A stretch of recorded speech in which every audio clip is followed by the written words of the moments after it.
하나님의 행복한 미소가 느껴지는 그런 시간이었습니다. 너무 감사합니다, 주의자님. 네, 여러분 감사합니다. 하나님 제일 좋아하시는 거 여러분 마음껏 해드려서 오늘은 하나님께서 무척 행복하시고 즐거우셨을 것 같습니다. 오늘의 말씀은 유다의 네 번째 왕 여호사밧이라는 왕 때에 일어난 일입니다. 유다와 국경을 맞댄 모압과 암몬과 세일이 이 세 나라가 연합해서 동맹을 맺고 군대를 편성해서 여호사밧을 제거하려고 올라오고 있었습니다. 왜 목표가 유다가 아니라 여호수아인가? 여호사밧인가? 그러니까 이 전쟁은 여호사밧의 죄에 대한 하나님의 징계였습니다. 여호사밧 왕이 우상을 주도했던 이스라엘 왕 아합과 손을 잡고 길랏 라못을 쳤는데 이 죄에 대해서 하나님께서 문책하신 것이기 때문에 이 전쟁은 예고되었습니다. 대군이 가까이 오자 여호사밧은 두려웠습니다. 그 침략의 목표가 바로 자신이었고 또 군대가 대군이라고 하니까 두렵지 않을 수가 없었습니다. 그럼에도 여호사밧은 이 위기 상황을 기도와 찬송으로 극복하게 됩니다. 비록 징계로 인해서 일어난 전쟁이지만 하나님의 긍휼하심을 의지하고 찬양대를 조직해서 적군과 맞서 승리하게 됩니다. 여호사밧은 두려움으로 인해서 여호와를 찾습니다. 여호와를 찾으라고 두려움을 주신 거니까 두려움을 느낄 때 하나님을 찾은 것은 아주 잘한 겁니다. 전국에 금식을 선포했습니다. 각지에 있는 성읍에서 사람들이 예루살렘 성전으로 모여들어서 성전 뜰에서는 한순간에 찬양의 기도, 찬양 집회, 기도 집회, 영적 부흥회가 열리게 됐습니다. 여호사밧은 성전 뜰에서 백성을 대표해서 기도를 합니다. 그 기도의 내용이 6절 이하에 쭉 계속이 되는데 간략하게 먼저 살피고 찬양의 말씀을 묵상하겠습니다. 기도에서 호칭이 중요하다고 말씀드렸습니다. 여호사밧은 하나님을 가리켜서 우리 조상들의 하나님 여호와여 그렇게 말했습니다. 어찌 보면 나의 하나님 여호와여 그렇게 말할 법도 한데 감히 그런 말을 못하고 우리 조상들의 하나님 여호와여 그렇게 말을 했습니다. 백성을 대표해서 기도할 뿐만 아니라 자신이 지금 하나님의 징계 아래 있기 때문에 나의 하나님 여호와여 그 말하기가 쉽지 않았을 것입니다. 우리 조상들의 하나님 여호와는 어떤 분이신지에 대해서 6절에 이렇게 말하고 있습니다. 제가 읽어드리겠습니다. 우리 조상들의 하나님 여호와여 주는 하늘에서 하나님이 아니시니까 이방 사람들의 모든 나라를 다스리지 아니하시나이까 주의 손에 권세와 능력이 싸우니 능히 주와 맞설 사람이 없나이다. 조상들의 하나님 여호와는 하늘에 계셔서 세상 모든 나라를 다스립니다. 권세와 영광이 하나님 손에 있어서 아무도 하나님과 맞짱 뜰 사람은 없습니다. 이거 사실이지 않사옵니까? 사실 확인이라도 하듯이 그렇게 되묻고 있습니다. 여호사밧은 계속해서 우리 조상들이 우리에게 하신 위대한 일을 열거합니다. 주께서 우리가 보는 앞에서 이 땅의 가나안 족속을 내어 쫓으셨습니다. 그리고 이 땅을 하나님의 친구인 아브라함의 자손에게 영원히 주셨습니다. 이것은 사실입니다. 그렇지 않사옵니까? 라고 대묻고 있습니다. 여호사밧은 계속해서 사실에 근거한 기도를 하고 있습니다. 오늘 본문에 주께서 사랑하는 아브라함의 자손에게 이 땅을 주셨다고 말씀하셨는데 여기서 사랑하시는 이라는 이 말은 많은 성경에서 친구로 번역했습니다. 친구. 여호사밧은 우리 조상 아브라함을 하나님의 친구다, 하나님의 절친이다, 그리 말했습니다. 국가적 위기 앞에서 하나님의 우정을 상기시키고 있습니다. 하나님과 아브라함은 절친이고 이 땅은 친구에게 준 선물이고 우리는 친구의 후손들입니다. 그런데 연합군이 겁도 없이 하나님의 친구의 후손을 건드렸습니다. 잘못 건드렸다는 말씀입니다. 여호사밧은 계속해서 조상과 맺은 약속 하나를 더 꺼내들고 있습니다. 전국 각지에서 백성들이 지금 어디로 모여드는 것입니까? 성전으로 모였습니다. 왜 하필이면 성전입니까? 이 성전 봉헌 때에 이곳에서 하나님과 한 약속이 있기 때문입니다. 우리 조상들이 이 성전을 지어 주님께 드려 싸웁니다. 봉헌 기도를 하면서 전쟁이 날 때에 이 성전에서 기도하면 구원해 주시겠다고 불러 응답하셨습니다. 이거 사실이옵니다. 그렇지 않사옵니까? 라고 되묻습니다. 앞에서 조상의 하나님을 꺼냈습니다. 하나님의 우정을 꺼냈습니다. 기도의 응답을 꺼냈습니다. 이쯤 되면 하나님께서 응답하시지 않을 수가 없습니다. 그런데 여기 그치지 아니하고 또 하나 카드를 꺼냅니다. 모압과 암몬과 에돔이 배은망덕을 저질렀다고 고발합니다. 애굽을 나온 우리 조상들이 가나안 땅으로 들어올 때에 암몬이나 모압이나 에돔은 형제들이니까 해치지 말라 하셔서 살려주었습니다. 이것은 역사적 사실이옵니다. 그런데 저들은 동맹을 맺고 우리를 이 땅에서 내어 쫓으려고 합니다. 이건 배은망덕이지 않사옵니까? 저들은 은혜를 모르는 사람들입니다. 계속해서 암몬과 모압의 배은망덕을 꺼내면서 구원을 호소합니다. 하나님, 사정이 이러하신데도 공의의 하나님, 저들을 심판하지 않으실 작정이시옵니까? 게다가 우리는 저들을 대적할 능력이 없습니다. 내어 놓을 만한 전술도 없습니다. 우리가 할 수 있는 거라고는 오직 주님만 바라볼 뿐입니다. 라고 했습니다. 그런데 당시 유다의 군사력은 막강했습니다. 대하 17장에 나오는 내용인데 거기 보면 유다의 당시 군사는 116만의 대군입니다. 그럼에도 여호사밧은 대적할 능력이 없다고 말했습니다. 무슨 뜻입니까? 하나님의 도우심이 없다면 100만 대군도 소용이 없다고 믿었던 겁니다. 전쟁의 승패는 역사를 주관하시는 하나님의 주권적 의지에 달렸다는 믿음입니다. 하나님께서 이기게 하시면 이기는 것이고 하나님께서 지게 하시면 질 수밖에 없다, 그리 믿었습니다. 더구나 자신이 하나님의 징계 아래 있으니까 하나님이 나를 불쌍히 여겨주지 않는다면 100만의 대군이 무슨 소용이 있겠느냐는 것입니다.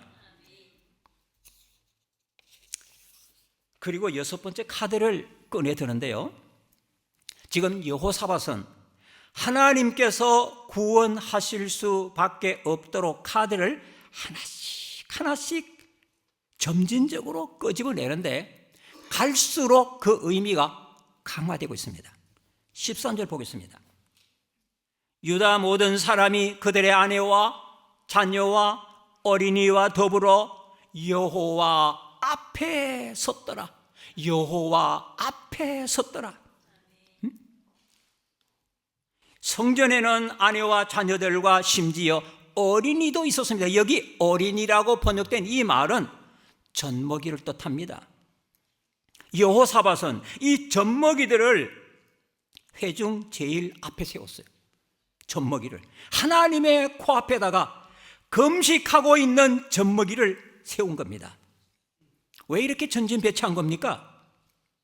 하나님의 정서에 호소하려는 거예요. 하나님, 이 젖먹이들이 죽게 생겼습니다. 어찌하시렵니까? 불쌍히 여겨 주시옵소서. 그런 뜻이 아니겠습니까? 약한 자를 보면은 불쌍히 여기지 않고는 견딜 수가 없는 하나님의 그 여린 마음을 움직이라는 것입니다. 속이 빤히 들여 보입니다. 들여다 보이는 거예요. 하나님 그거 알고 계십니다. 그럼에도 꾸짖지 않으시고 결국에는 응답하십니다. 우리는 여호사밧에게서 배워야 합니다. 하나님 앞에서는 잘난 체 하지 말고 못난 체 해야 합니다. 고상한 척 하지 말고 유치한 척 해야 합니다. 속이 뻔히 보이더라도 하나님 앞에 설 때는 아무 힘도 없고 아무 지식도 없는 무능하고 무지한 사람으로 서야 합니다. 그래서 하나님의 긍휼하심을 이끌어내야 됩니다. 이게 죄인에게는 정답입니다. 죄지어 벌받고 있는 여호사밧에게는 더더욱 그랬습니다. 하나님의 긍휼만이 이 문제를 해결할 수 있는 길이었습니다.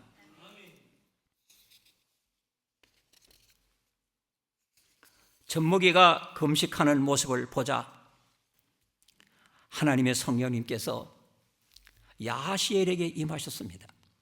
이 사람은 선지자가 아닙니다. 그냥 레위 사람이에요. 찬송의 직분을 받았던 아삽의 후손입니다. 하나님께서 이 야하시엘을 선지자처럼 사용하십니다. 그 이유가 뭘까요? 이 야하시엘이라는 사람은 찬송의 사람입니다. 이 사람은요, 찬송의 사람이에요. 그래서 이 사람을 선지자처럼 쓰신 거예요. 하나님이 찬송하는 야하시엘의 입에다가 말씀을 넣어주셨습니다. 찬양하는 그 입에다가 말씀을 담으셨습니다. 다윗이 세운 찬양 대원들은 신령한 노래를 했다고 했는데 이 말은 예언을 했다는 뜻입니다. 찬양 사역과 예언 사역을 같은 위치에 두었습니다. 성령님께서 이 야하시엘에게 넣어준 말씀은 대충 이러한 말씀입니다. 너희는 이 큰 무리를 두려워하지 말라. 놀라지 말라. 이 전쟁은 너희에게 속한 것이 아니라 내게 속한 것이다. 내가 싸울 거니까 너희들은 싸울 거 없다. 그래도 내일 이 큰 군대를 만나기 위해서 여루엘 들판으로 나가거라. 나가되 싸우지는 말고 대열만 갖춰서 내가 어떻게 싸우는지 지켜만 보아라. 내가 너희와 함께 있을 것이다 라고 말씀하시는 거예요. 이 약속을 듣자마자 여호사밧은 머리를 땅에 대고 간절을 합니다. 백성들도 함께 경배합니다. 그냥 아직 구원의 약속만 받았을 뿐이에요. 그런데도 이미 성취된 것처럼 여기고 경배하고 찬송합니다. 이게 믿음입니다. 믿음은요, 약속을 현실로 받아들이는 거예요. 체크를 현금과 똑같이 여기는 겁니다. 부도 수표가 절대로 날 수 없다고 하는 것을 믿기 때문입니다. 아직 싸우지도 않았습니다. 더더구나 승리하지도 않았습니다. 단지 약속만 받았을 뿐인데 이미 승리한 것처럼 기뻐합니다. 왜? 이 약속은 하나님의 약속이기 때문이에요. 사람의 약속은 아무리 철석 같아도 시행되지 못할 수가 있습니다. 사람이 거짓돼서 그럴 수도 있고 능력이 모자라서 이행할 수 없을 수 있습니다. 그러나 우리 하나님의 약속은 다릅니다. 하나님은 본성이 신실하실 뿐만 아니라 그가 원하시면 무엇이든지 하실 수 있는 능력이 있으신 겁니다. 그래서 하나님의 약속은 바로 실현입니다. 실현 따로 약속 따로가 아니라 하나님의 약속은 그 자체가 실현입니다. 그핫 자손과 고라 자손이 큰 소리로 하늘이 진동할 듯한 소리로 이스라엘 하나님을 찬양했습니다. 성전 앞마당이 떠나갔듯이 찬양합니다. 기도회가 한순간에 찬양 집회로 바뀌었습니다. 그런데 이 찬양은 앞으로 있을 본 찬양의 전주곡에 불과했습니다. 전쟁의 아침이 밝았습니다. 동시에 찬양의 아침도 밝았습니다. 백성들은 아침 일찍 일어났습니다. 야하시엘의 말을 듣고 아마 너무 기뻐서 밤잠 설친 사람들 많았을 것입니다. 어둠은 사라지고 사기는 충천했습니다. 백성들은 지체 없이 더고와 들판으로 나갑니다. 이들은 하나님의 말씀에 적극 순종했습니다. 승리의 약속에 믿음으로 반응한 겁니다. 예루살렘 도성에 숨어서 약속이 이루어지기를 기다리지 않았습니다. 오히려 약속의 성취를 보려고 들판으로 나갑니다. 하나님의 싸우시는 현장으로 나갔습니다. 이에 여호사밧은 들판으로 나가는 백성들을 또다시 격려하면서 20절에 이렇게 말하고 있습니다. 이에 백성들이 아침에 일찍이 일어나서 도고와 들로 나가니라. 갈 때에 여호사밧이 서서 이르되 유다와 예루살렘 주민들아, 내 말을 들으라. 너희는 너희 하나님 여호와를 신뢰하라. 그리하면 견고히 서리라. 그 선지자들을 신뢰하라. 그리하면 형통하리라고 말했습니다. 여호사밧은 무리 중에서 일어났어요. 기도할 때도 일어났는데 격려할 때도 일어납니다. 그리고 주민들에게 이렇게 말합니다. 주목할 단어가 하나 있습니다. 주민이라고 말해요. 주민. 군인이 아닙니다. 지금 여호사밧은 군대를 이끌고 전쟁터로 나가는 것이 아닙니다. 주민을 이끌고 나갑니다. 싸우러 가는 것이 아닙니다. 전쟁 구경하러 나가는 겁니다. 하나님이 어떻게 싸우시나 구경하려고 나가는 겁니다. 하지만 제대로 구경하려면 믿어야 하기 때문에 주민들을 믿음으로 격려한 것입니다. 앞에 그 성경 구절을 조금 더 풀어서 설명하면 이렇습니다. 여러분은 칼을 들고 여기에 나오지 않았습니다. 오직 믿음만을 가지고 나왔습니다. 이 믿음의 칼을 날카롭게 하십시오. 하나님을 신뢰하십시오. 선지자들을 신뢰하십시오. 하나님의 신실하심을 믿고 선지자들의 말씀을 믿으십시오. 하나님의 말씀을 믿는 것이 바로 하나님을 믿는 것입니다. 이 싸움은 여호와께 속했다 하셨습니다. 그 말씀을 그대로 믿으십시오. 여호와께서 싸울 것이니 너희는 구경만 마라 하셨습니다. 그 말씀대로 그대로 믿으십시오. 우리의 싸움은 믿음의 싸움입니다. 칼로 싸우는 것이 아니라 믿음으로 싸우니까 우리가 믿으면 승리합니다. 와, 이 여호사밧은 왕이 아니라 이 정도 되면 선지자입니다. 선지자. 징계 아래 있었음에도 그의 신본주의적인 신앙만큼은 확실했습니다. 그리고 진짜 마지막 카드를 꺼냅니다. 그게 뭔지 아시죠? 여러분, 찬양입니다. 어쩔 수 없습니다. 이 마지막 카드에 하나님은 두 손 들었습니다. 이 찬송의 카드에 야곱에게 야, 네가 이겼다 그렇게 말하듯이 여호사밧의 집요한 애정 공세에 그래, 네가 이겼다. 무엇이 그렇게 만들었습니까? 찬송입니다. 여호사밧은 찬양대를 조직했습니다. 21절 보면 이런 말씀이 나옵니다. 21절입니다. 21절. 백성과 더불어 의논하고 노래하는 자들을 택하여 거룩한 예복을 입히고 군대 앞에서 행진하여 여호와를 찬송하여 이르기를 여호와께 감사하세 그 인자심이 영원하도다. 여호사밧은 노래하는 남자들입니다. 이게 문법적으로 남자입니다. 남자들을 택해서 제일 앞에다가 세웠습니다. 예루살렘 성전에서 금식 기도할 때는 어찌했습니까? 금식하는 젖먹이를 맨 앞에 세웠습니다. 그런데 이 전쟁터에서는 노래하는 남자들을 맨 앞에 세웠습니다. 목적이 다릅니다. 젖먹이를 앞세운 것은 긍휼을 얻고자 하며 노래하는 남자들을 앞세운 것은 승리를 얻고자 하는 것입니다. 원래 통상적으로 싸움 잘하는 사람을 맨 앞에 세우지 않습니까? 그런데 여호사밧은 칼 잘 쓰는 사람보다는 노래 잘하는 사람을 전위에 세웠습니다. 이 전쟁에서 최고의 무기는 칼이 아니라 찬송이기 때문입니다. 전쟁 역사상의 찬양이 전쟁 승리의 중요한 변수가 된 적이 있었는가? 아마 없었을 것 같습니다. 그런데 오늘 구약 성경엔 이 찬양 대원들에게 거룩한 예복을 입혔다 이렇게 말했는데 이 예보로 번역된 이 말은 장식품이나 영광을 뜻합니다. 그래서 거룩함의 영광이나 장식품을 찬양하게 했다 그런 뜻이에요. 여러분 한번 이런 상상을 해보시기 바랍니다. 이 거룩함, 그 거룩함을 다 더 돋보이게 하려고 거룩함에다가 아름다운 장신구로 화려하게 꾸민 모습, 그 모습을 영상해 보십시오. 찬양대로 하여금 하나님의 거룩함의 아름다움, 그 영광의 다채로움, 그것을 찬양하게 했습니다. 원래 거룩함이라는 것은 구별을 뜻합니다. 하나님께서는 그의 존재하심과 속상과 행하심에 있어서 그 어떤 피조물도 그 어느 우상도 견딜 수가 없을 만큼 독점적인 하나님의 영광을 가지고 계십니다. 바로 그 하나님께만 있는 그 영광, 아름다운 그 영광을 찬양대로 하여금 찬양하게 한 것입니다. 이것으로 게임은 끝났습니다. 이들을 군대 앞에 세워서 행진을 선도하게 합니다. 여러분, 말이 바뀐 거 아시죠? 군대라고 말했습니다. 드고와 들판으로 나올 때는 뭐라고 그랬습니까? 주민들이에요, 주민들.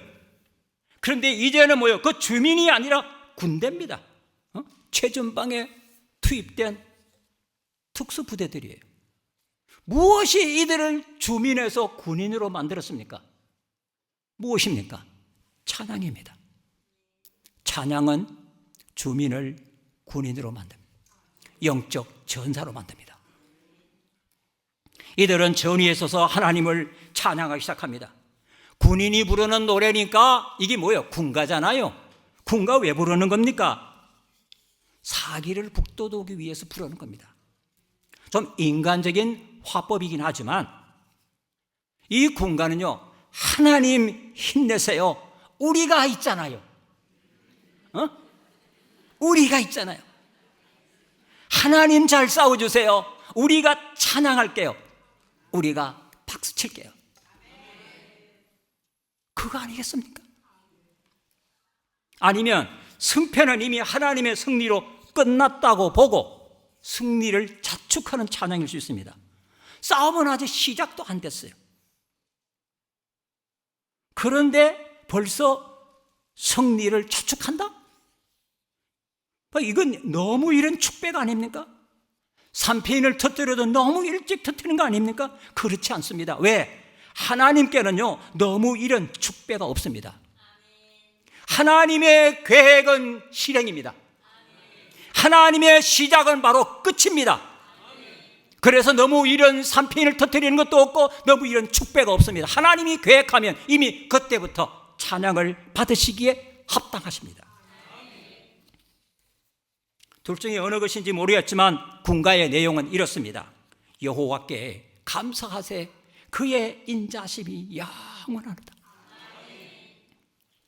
조금 현장감을 살려볼까요? 호두 라 아도라이 키 레올람 하시도. 호두 라 아도나이 키 레올람 하시도. 히브리어 본문은 그렇게 해요. 이걸 번역하면 여호와께 감사하세, 그의 인자심이 영원하기 때문이다. 이 호두란 말은 감사하다는 말도 있지만 찬양하는 말이 있습니다. 그래서 여호와께 찬양하라. 왜냐하면 그의 인자심이 영원합니다. 그런 뜻입니다. 그런데 이렇게 길게 말하고 보니까 재미가 없죠. 약간 운율을 살려서 설명하면 여호와께 찬양, 감사하라. 그의 인자심이 영원함으로. 찬양을 붙여서 여호와를 찬양하라. 그의 인자심이 영원함으로. 이게 반복이 되는 거예요. 여호와께 찬양하라. 그의 인자심이 영원함으로. 여호와께 감사하라. 그의 인자심이 영원함으로. 찬송이 계속해서 하나님의 인자하심이 덕호와 들판에 짙은 안개처럼 깔려 있습니다. 기도는 반복하면 중언부언이 됩니다. 그러나 찬송은 반복해야 능력이 나타납니다. 찬양되는 여호와의 인자하심이 영원함을 찬양하고 감사하고 노래했습니다. 이들은 활을 쏘는 대신에 찬양을 쏘아 올렸습니다. 찬양이 덕호와 들판에 빗발치듯 합니다. 이들의 손에는 칼이나 활이 들려져 있지 않습니다. 이 전쟁은 칼로 싸우는 물리적 전쟁이 아니라 찬송으로 싸우는 영적 전쟁입니다. 그래서 찬송이 시작될 때에 놀라운 일이 일어나게 됩니다. 그 말씀이 오늘 22절 23절에 나오는데, 그 노래와 찬송이 시작될 때에 여호와께서 복병을 두어 유다를 치러 온 암몬 자손과 모압과 세일산 주민들을 치게 하심으로 그들이 패하였으니, 암몬과 모압 자손이 일어나 세일산 주민들을 쳐서 진멸하고 세일 주민들을 멸한 후에 그들이 서로 쳐 죽였더라. 이렇게 말합니다. 찬양의 시작은요, 곧 전투의 시작입니다. 노래와 찬송이라고 여기서 말했는데, 이 노래라고 한 말은 무슨 뜻입니까? 와 하고 소리 지르는 함성입니다. 함성. 기도원의 항아리 깨어지듯이 와 하고 소리 지르면서 찬송을 불러댔습니다. 찬송을 시작하니까 하나님께서 신이 나가지고 싸우기를 시작하십니다. 그러자 어떤 일이 벌어진 겁니까? 좀 설명하자면 복잡합니다. 조금 전에 제가 22절, 23절 읽었는데 복잡하게만 하고 무슨 뜻인지 잘 모르겠어요. 이게 당연합니다. 왜요? 이게 작전이잖아요. 작전은 복잡한 겁니다. 그런데 간단히 말하면 이렇습니다. 자중질환이 일어난 겁니다. 자중질환이라니까 좀 알듯 말듯 하십니까? 쉽게 말하면 더 쉽게 말하죠. 지들끼리 치고받고 하다 다 죽었다, 그런 뜻입니다. 언제? 찬송이 시작될 때, 와 하고 찬송이 시작될 때 지네들끼리 치고받고 하면서 다 죽었다. 하나님이 일을 하시는 과정은 복잡합니다. 그런데 그 결과를 우리에게 알려주는 것은 대단히 단순하세요. 왜? 우리 알거든요. 복잡하면 어려워하는 거 아십니다. 하나님께서 개입하시니까 머리수가 많다는 것, 결속력이 단단하다는 것, 그리고 군사력이 막강하다는 것, 그게 얼마나 부질없는 것인지를 보여주고 있습니다. 전쟁을 구경하고 있던 유다 사람들이 전선이 조용해지자 전쟁터로 나가보았습니다. 눈앞에는 도무지 믿을 수가 없는 광경이 펼쳐져 있었습니다. 널브러져 있는 것은 시체뿐, 한 사람도 피하지 못하고 다 죽었습니다. 완벽한 승리입니다. 하나님의 승리입니다. 동시에 찬송의 승리입니다. 그 시신들 사이에 전리품이 얼마나 많은지 수거하는 데만 꼬박 사흘이 걸렸습니다. 전리품 수거가 끝난 후에 넷째 날에 무리들은 다시 보라카 골짜기에 모였습니다. 보라카 골짜기. 이 골짜기도 아마 드고아에 있었는데 참혹한 전쟁터인 것 같습니다. 백성들은 이곳에 또 모였습니다. 왜 모였습니까? 26절에 이렇게 말합니다. 넷째 날에 무리가 보라카 골짜기에 모여서 거기서 여호와를 송축하니라. 그러므로 오늘날까지 그곳을 보라카 골짜기라 일컫더라 라고 말했습니다. 이 보라카 골짜기라는 것은 송축하는 골짜기라는 뜻입니다. 하나님의 전성을 기념하여 소위 골짜기 찬양제를 연 겁니다. 골짜기니까 음향의 반사가 자연스럽게 일어나지 않았겠습니까? 백성의 찬양이 골짜기의 상승 기류를 타고 하늘 보좌까지 이르지 않았겠느냐는 말씀입니다. 그리고 그 선곡은 기가 막히는데, 여호와를 송축하라, 여호와를 송축하라, 여호와를 송축하라, 여호와를 송축하라. 전성기념으로 이만한 곡이 어디 있겠나 싶습니다. 여호사밧은 죄짓고 징계받아 국가를 위기에 몰아넣었습니다. 하지만 찬양으로 이를 극복했습니다. 찬양은 위기를 극복하는 위대한 힘이 있습니다. 찬양은 하나님으로 일하시게 합니다. 찬양은요, 하나님의 등을 떠밀어서 앞으로 나가시게 합니다.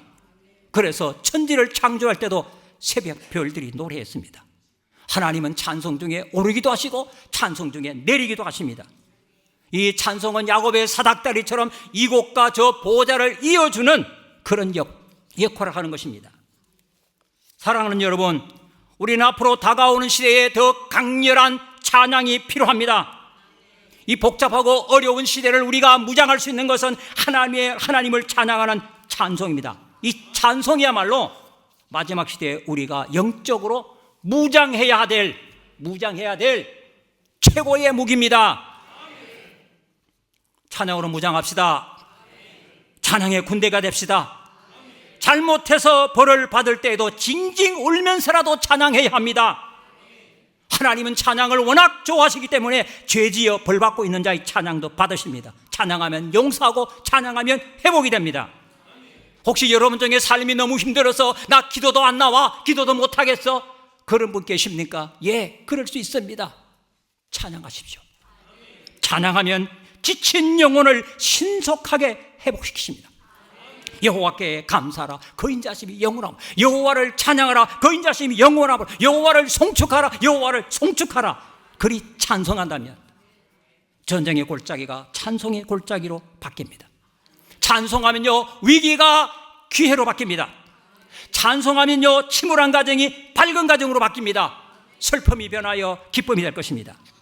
찬양은 내가 하나님께 드리는 것이지만 하나님께서는 내가 부른 그 찬송을 다시 나를 위해 쓰십니다.